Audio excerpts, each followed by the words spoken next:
Good morning, Chip here with Hybrid and Electric Car Sales, coming to you from my store in beautiful Franklin, Tennessee. Got a project coming into the shop today that we wanted to do a video on and we want to share with you. So let me flip it around and show you what we got. All right, and this is it. This is a Tesla Model S. I'm not sure of the year, to be honest with you. I think it's a 2017, 2018 75D. And what we're doing is here in the trunk. And what's in this box? In this box is a third row jump seat. So it's going to be installed right here. And in that big box there is the reinforcement bar that is going to be replaced underneath of this bumper cover. So that's our project for today. This customer bought this kit off of, I think, eBay. And we quoted them out to install it. So stay with us as we put this kit in. There's going to be some modifications back here, but it is a bolt-in kit essentially. And this will be functioning by the end of the day. So stay with us. Okay, here is the kit. So you can see this kit. And this is a nice kit that came very nicely packaged. Everything's included that we need. So we have the jump seat itself. We have the reinforcement bar, which is going to go on the rear bumper. We have the mounting hardware with the insert nuts. And these are some trim parts that are going to allow the seat to clip into the back seat. So we got the back seat all folded down. He's got an aftermarket sub in here. I'm not sure how that's going to affect the installation, but we'll see here. But we'll be vacuuming this out and they'll be installed here shortly. So follow along. Okay, so first thing we're doing is we're pulling back these covers and we have to expose these mounting points down here so we can put these brackets in, and that will allow the seat to clip in. Then we're going to be working down here, pulling this up and putting in the mounting tabs for the bottom lower of the seat. So I'll show you what that all looks like once it's okay, rear seat has been mounted. We have the seat bolted in here to the slide-in brackets. We've installed the rear brackets into the side of the frame of the car. We've installed the hitch so it can grab on. So the back seat is mounted in. All the brackets are there. We still need to trim up the rear seat. And right now we are working on the rear bumper, removing that. So just stay with me. Okay, rear bumper is off. So we take it off, slide it off. This is the old reinforcement.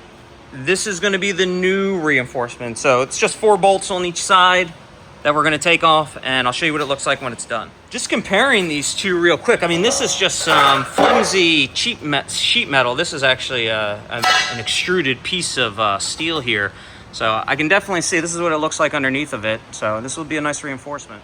Okay, so we got the bumper reinforcement installed. You can actually see it behind there. I did not know that the original reinforcement went over the upgraded reinforcement. It actually had additional mounting holes and screws that they provided from the factory on there. But yeah, like I said, if you look inside of this now, you can actually see that reinforcement in there that's bolted up to those additional mounts that were provided. So the rear bumper is going to go back on in this. Got a couple other things to finish up.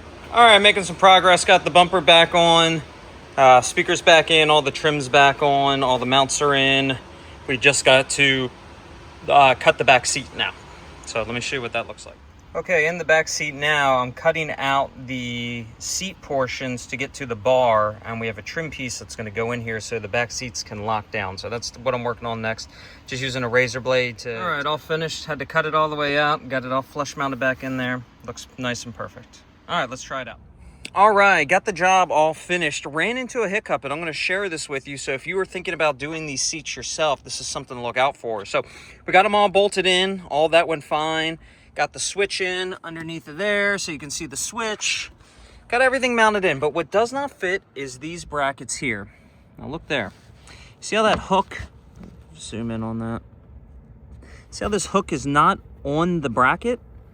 And if you look over here, zoom in. Same thing. It does not meet the bracket. It doesn't get it. And it took me a little while to figure out what was going on, but there's actually 3 different part numbers for this latch here. They call them a hip latch or whatever, and ours is not the right one. Ours needs to be about 1 centimeter longer to grab those, and those are considered the part D part number. So the customer that brought me these seats did not get the right part number. So we figured it out, we sent them. We just need to replace these latches on the side, which is pretty easy. But everything else is all back together. They fold up, they latch up there. As you can see, we showed you how we did all of that. That turned out really, really clean. But we just got to get this latch part here on the side figured out to make them completely safe. And the customer's going to get those part numbers. So that's a complete job for now. This was about a $600 job to install because we had to remove the bumper, install it. and there was some other labor associated with it. So all said and done, I think we're going to be about $700 for all of this. And then once he gets the correct parts, we'll throw them in at no cost for him. Again, that won't take too long to do that. So if you need some third row seat and you need some advice on it, feel free to reach out. Or if you want to get it done here, 615-802-5550. Come meet us in person at 616 Bradley Court in beautiful Franklin, Tennessee at my shop here, or give me a call, 615-802-5550. Hope to talk to you soon and have a great day.